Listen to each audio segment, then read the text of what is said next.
Hey everyone, and welcome to the Sunny Go One Piece podcast. On this episode, we're going to be diving into episodes 352 through 354, which will cover manga chapters 458 through 459.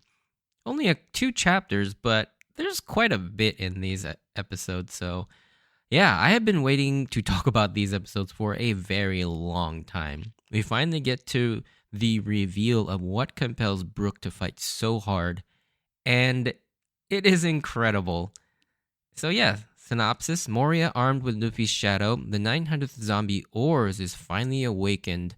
Meanwhile, the Straw Hats regroup on the Sunny to finally learn about Brook's shocking true motivation and promise for wanting to get his shadow back. Filled with the new sense of purpose, the Straw Hats reforge themselves to take back what's theirs. So, differences in these episodes. So in the beginning, with Oars being awakened and his Luffy personality shining through, he wants a whole bunch of food.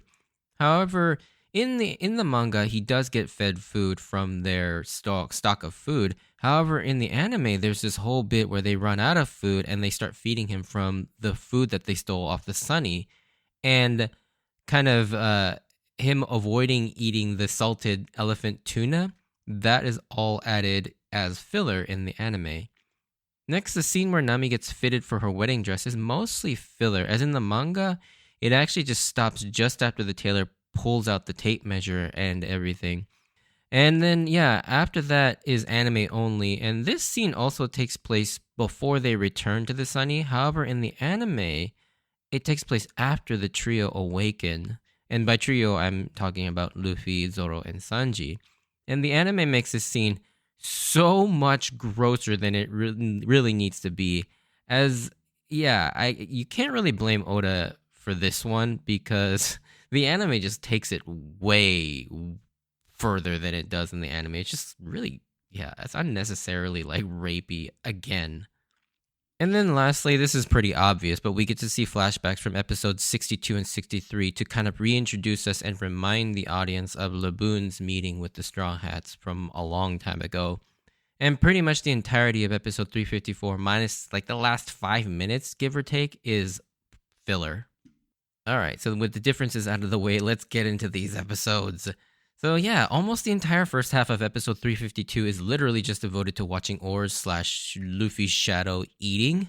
It's a pretty funny scene because you can just see how strong of a personality and will Luffy has, as it is completely behaving like Luffy to the point where it's got its own dreams and goals instead of just being completely subjugated by Moria's powers. And I think my favorite part about this initial scene is that he still uses Gomu Gomu no pistol to break through the freezer, and his little remark how he thought his arms would stretch, and that he declares he's gonna be the Pirate King, even though he doesn't really know what that even means. And yeah, that whole thing with Luffy being Oars, this like terrifying, intimidating, like devil-like beast, but with like still with Luffy's sort of happy-go-lucky positive attitude, is pretty funny. We then finally get to see more of what happened to Brook when he initially tried to get his shadow back, as well as how he came to learn the zombie's true weakness of salt. And it's pretty funny, at least the part where he learns of the weakness. Right when the scene is set up, I already knew exactly where the joke was going, where the zombie mentions one of them ate the salted grilled fish, and that Brook would probably immediately take the fish part to heart. But what caught me off guard was how he just uses this information to waltz right back into Hogback's lab, all confident, and threaten him with by throwing fish all over the island. And for some reason, I just imagine Brook running around with a sack full of fish, tossing them out left and right to the zombies. Then Hogback's confused reaction of, what is that gonna do? Also cracks me up every time. And I love how once he figures out the salt weakness, the zombies are actually terrified of Brook, in a reversal with his ominous humming being like a traditional horror movie. And also, if you pay attention to the voice of the main zombie pleading with Absalom to do something about Brook, that's the same voice, Keiichi Sonobe, which is the zombie of the old gravely injured man that they ran into earlier, which means that this is the zombie that his shadow was put into. One thing I really love about the first meeting between Ryuma and Brook is how Oda writes in terms of keeping our interest, because he is the master of setup in his writing. Obviously, this sets up a redemption slash revenge arc for Brook to rematch Yuma, but it also builds an emotional investment in Brook when it comes to his afro and what it means to him. We already know that in One Piece, for some reason, afros are special, but to Brook, it's his identity. Otherwise, he looks no different from any other skeleton, but it seems there's an even greater importance to that. And there's also something else that I want to point out using this fight as an example. Now, One Piece often gets criticized as having bland or lackluster fights compared to many other shonen series like Dragon Ball, Naruto, Bleach, or even newer series like Attack on Titan. And such but for One Piece, it's not about the fights themselves or how they're presented. Sure, the fights can be cool, and they are, but really, One Piece rarely, if ever, have fights just for show. Oda always makes sure to include the fights that are in service of the characters or the stories. And this short flashback fight is a good example of this because the fight itself is pretty bland. But really, this is where we really get to see the seeds of what Brook is all about and what's important to him, which is why this scene, despite the fight itself being pretty below average, I mean, if we're really talking seriously, we're still incredibly interested and invested because we want to learn why that afro is so important to him. And that reason, as we're about to learn in the next episode, is fucking amazing. But before that, the remaining crew make their way back to the Sunny to find the monster trio laid out in humiliating fashion after their shadows were stolen, and they were dumped back on the Sunny after unsuccessful attempts at waking the trio. Usopp takes a very unique approach to leading another one of One Piece's iconic jokes and moments. Usopp shouts out an amalgamation of something all three of them wouldn't be able to resist, and that's there's a hot master swordswoman with meat. And the fact that Usopp knows all three of them so well that this particular set of words would revive them is freaking genius and hilarious. One thing that I never really picked up on is the fact that, yes, the Straw Hats, like the pig zombie said, they weren't taking this situation seriously enough and let their guard down, as Zoro, upon regaining consciousness, laments the fact that he was careless to have let this happen. But this also goes to show just how much internal responsibility Zoro shoulders on himself to be the protector of the crew. And that's something I've kind of mentioned in the past, but I kind of want to take a little bit of time to actually talk about this. He believes that it is his sole duty to keep the crew and his captain safe, and he failed at this by letting his guard down. And this is a very subtle detail from a tiny piece of dialogue, but a very important one that informs us just how Zoro sees himself and his role on the crew. And this will come to play a much bigger role later on in this arc towards the end. And, I can't believe I never really noticed this, but Oda is so good at laying down small pieces of character development without being very explicit about it. There's never a scene where Zoro or somebody else goes like, oh, Zoro's like the protector of the crew, or Zoro like just blatantly mentions that he wants to be. It's more so represented in subtle dialogue as well as his actions and reactions to certain situations and people. And yeah, that character development, often goes unnoticed, but when added up, all those little things become a huge part of his character's development. And of course, there's a fun joke thrown in where juxtaposed from Zoro's real lament to Luffy's over-the-top reaction to only having cheese and crackers to eat is pretty funny as well. Another thing that I also really love about this particular scene is looking back at Usopp and Chopper's terrified reaction to learning Moria is a Shichibukai. This may or may not be a little bit spoilery, but it's interesting to me how I view the Shichibukai as a person who's seen sort of the vastness of what the rest of the Grand Line has to offer in the New World. And it just puts the Shichibukai into different perspective for me. So it's fun to kind of go back and see this reaction of the Shichibukai, where they are still literally the top dog in terms of like threat level, at least at this point in the series. I'm just going to skip all the rapey gross stuff with Nami and get to the moment I've been wanting to talk about for a very long time, as this is one of my all-time favorite reveals and moments in the entire series, maybe even in most fiction. Like, this is definitely on par with something that's like hit me pretty hard. So I will never forget how this made me feel when I first initially read it, and subsequently when I saw this for the first time in the anime as well when it aired. These are the moments that make One Piece stand out because of how amazing it is at long and short form storytelling. So we finally get to hear the continuation of what Frankie had asked Brook on the bridge, and it changed his entire view on Brook to the point where I like that even though he's being serious, Frankie throws Brook a bone and includes his own bone wordplay, like, you know. So yeah, also like I just did there. That was a bad joke. I should probably cut that later. Anyways, Frankie, having lived through some harsh times himself as an outcast, gets right down to it and asks Brook pretty bluntly why he even wants to return to civilization. He's just going to be ostracized and feared by people, being unable to live a decent life because of, well, he looks terrifying as a living or a living skeleton. And I really like this scene because it tells us so much about all three characters in this scene very quickly, too. I even really like how even Robin, who's usually very frank and blunt herself, even thinks what Frankie is saying is a little too harsh and insensitive, showing us that either Robin has become much softer since Enies Lobby, or what I believe deep down, Robin has always been a very kind person who's finally able to let that part of herself out a little bit more. And I just really like that little touch and kind of had to mention that.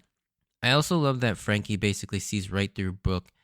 And while I talked about this when Brook was first introduced, but Frankie is right in that Brook has lived through something so unimaginably painful and lonely that it's a wonder he hasn't killed himself yet in order to, and in order to continue living on, he basically parades around with this sort of exaggerated and sometimes crazy gentlemanly persona to preserve his sanity and humanity just so he can continue to keep a certain promise is nothing short of incredible. And here is where the amazing part of this entire scene comes. Almost as soon as Brook launches into his explanation, my entire body is filled with goosebumps and a shiver down my back. And I start to mutter, "No way." I honestly will never forget how reading this part made me feel all those years ago. I mean, it's been close to 16 years, and I still can't forget it. When he talks about a certain crewmate he left behind 50 years ago, and if you've been paying attention, this should immediately perk your ears up because it's very similar to a story we heard about 7 years prior, at least at that point in real time. There's a really powerful line reading from Cho, who plays Brook, when Frankie tells him that after 50 years, there's no way this crewmate would still be waiting. And the way that Brook kind of takes offense, but also it feels like he's trying to convince himself at the same time. He begins to yell out, "What right?" and then kind of tails off as if to compose himself again. But just that small break in his composure is enough to tell you, or tell us, how much this means to him. This is a nice detail you get only in the anime due to the actors and the writers and their amazing work. Because this is another one of those moments where the anime is actually superior to the manga, and it's so amazingly handled in the anime because you don't get that in the manga.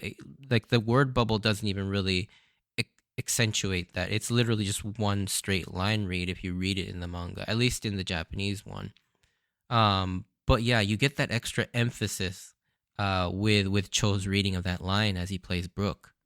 But yeah, that line of "what right do I have to decide whether or not he's still waiting" sums it up right there why Brook's conviction has not wavered. To him, the belief in his nakama is just as strong as the Straw Hats have for each other, and he has faith that they're still waiting for him after 50 years. And I think that's also, yeah, it's wishful thinking, but also it's something that he needs to hold on to. And if he didn't have that, yeah, he probably would have ended his life. And so having that belief is not only important to preserve for the nakama that he's waiting, or that's waiting for him, but also for his own sake as well. He needs that to still be the case, or else he has no reason to live. Brook's next few lines about how they must feel waiting all this time, how lonely and betrayed they must feel, hits even harder once you know who he's talking about. I mean, seriously, go back and watch this scene over again now that you know who it is he's talking about, and it becomes even more heartbreaking and powerful. And yeah, so on to the identity of this crew member. He then drops a nuke sized bomb on us all and says the name Laboon. I mean, most of us fans already knew he was talking about Laboon, but the way Oda slowly builds up to it is just insanely great writing, especially that final clue that he left him at some capes. And they immediately remind us about the Twin Capes. And after he says that, by that point, most fans of the series would know. And it's so good. The Nakama that Brook left behind and is hoping to reunite with is freaking Laboon. That is just absolutely crazy. And I'll be honest, I never even considered that we'd actually get to meet one of Laboon's crew. I mean, it was all but certain that they all died. I mean, Crocus even said as much, and 50 years is such a long time. Even if they were alive, they'd probably be so old, they wouldn't be able to do anything. And I remember before this moment, I had just thought that Laboon's story would play out, that Luffy would find some evidence of what happened to that crew and maybe bring a letter or a memento of them back. But Oda has once again just blew all of our collective minds out of the water with an amazing piece of storytelling by not only having one of the crew still alive, but weaving their backstory, motivation, and dream into becoming a Straw Hat crew member is nothing short of godly, in my opinion. I mean, it's so crazy good. And I seriously can't overstate how much I love this reveal. It's so perfect. Like, this moment just gets better and better with the anguish and frustration that Brook has in his voice about how they made a selfish promise and ended up dying, where they could no longer reach him with just an "I'm sorry we died" would just never cut it, while also emphatically declaring that once a promise is made, it's a man's duty to keep that promise. It's incredible, and how visually shook both Frankie and Robin are just adds to the intensity of this scene. Now, cut back to the present, and we get the reaction we've all been waiting for from the others who know. Because it was obviously intentional to have this story told to two of the three crew members that weren't there when they met Laboon, but Usopp, Sanji, Zoro, and Luffy obviously still do. And it's just so freaking heartwarming. And by this point, I tear up every time when everything comes together like this, because they know Laboon is still waiting. Laboon is still waiting for Brook to return, faithfully as ever. And as we get a flashback to the episodes of Laboon at the Twin Capes, of the promise that Luffy made with Laboon himself, but the thought that not only will Luffy return to fulfill his promise that he made to Laboon, he's going to have one hell of a surprise when he's got Brook in tow as well.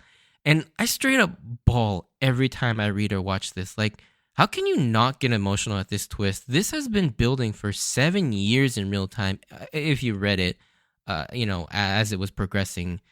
But this is another instance where I feel like, yeah, you do lose a little something by binge watching, because you don't get that long stretch of time of not thinking about it. Then it kicks you in the feels with a ton of bricks out of nowhere, because you just sort of set it out of your mind. It also still boggles my mind how Oda made us feel this much emotion when it comes to build, a building-sized whale twice. And, likely a third time when the series concludes and they all get to have their reunion.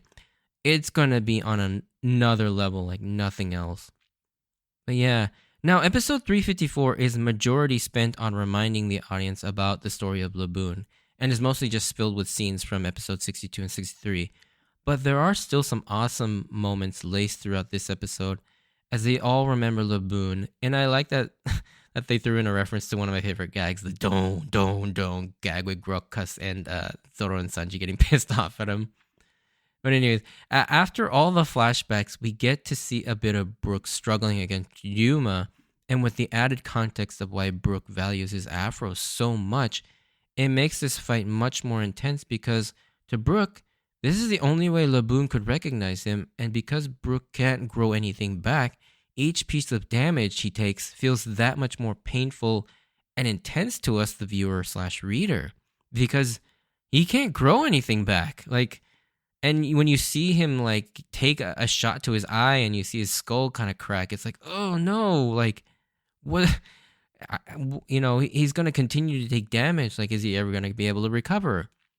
Of course, now with that knowledge, not only is Luffy supercharged to get Brook as a nakama, but now everyone is completely on board having Brook join the crew in an amazing reversal from the initial, opposition to him joining when the arc started.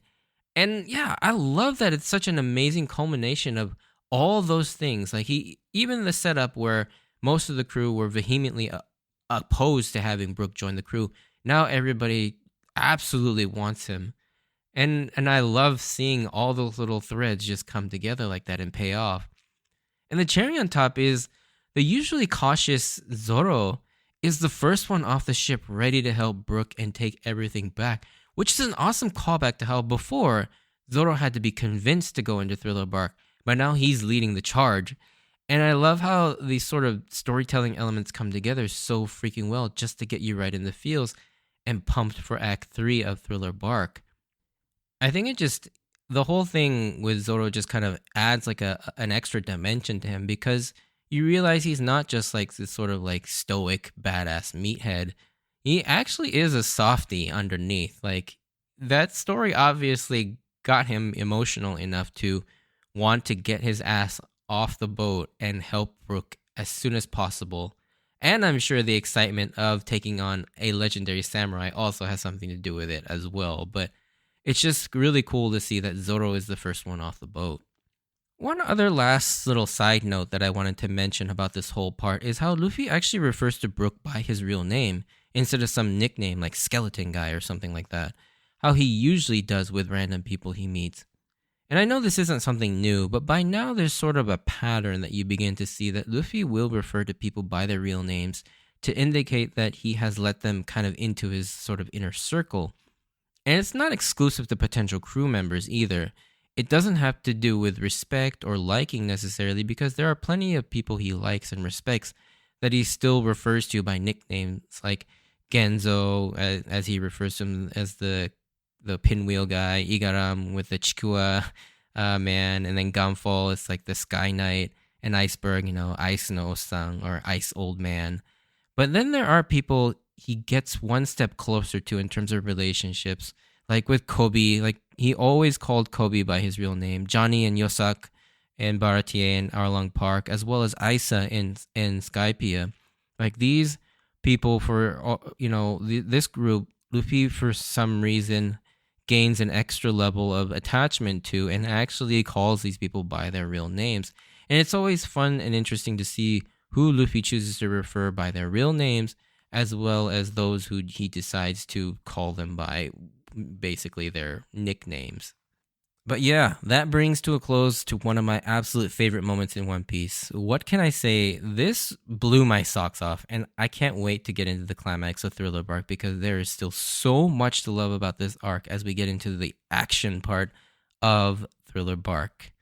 But anyways, if you did enjoy this, send me a like or comment, and if you want to join me on this journey of rewatching One Piece, please consider subscribing. Check out my Instagram and Twitter account at SunnyGo Podcast if you want updates of when I post new episodes and to see some pictures of my manga collection. I've also been streaming on Twitch semi-regularly. If you want to come chat or watch me play games, I'd be happy to see you at twitch.tv/sunny__go.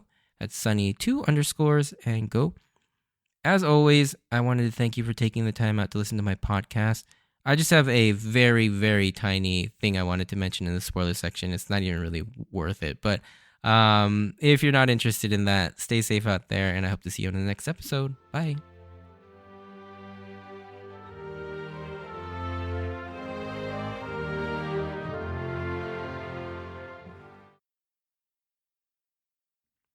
Alrighty, so spoiler section.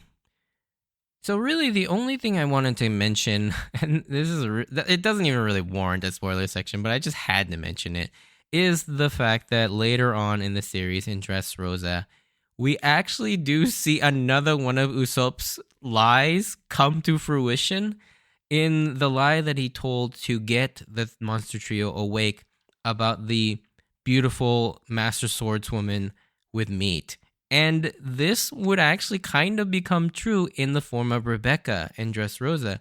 She is a very beautiful female swordswoman who offers Luffy a meal.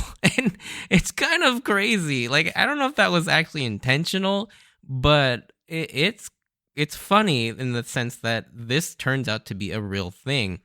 And just another one of Usopp's like crazy lies that somehow magically turns out to be true. And yeah, that's really the only thing I wanted to mention in the spoiler section. I'm sure I'll talk about this again when we do get to Dressrosa as well, but I just had to mention it here because it's definitely one of my favorite Usopp lies that's come true. Anyways, I hope you enjoyed this episode, and I hope to see you on the next one. See ya!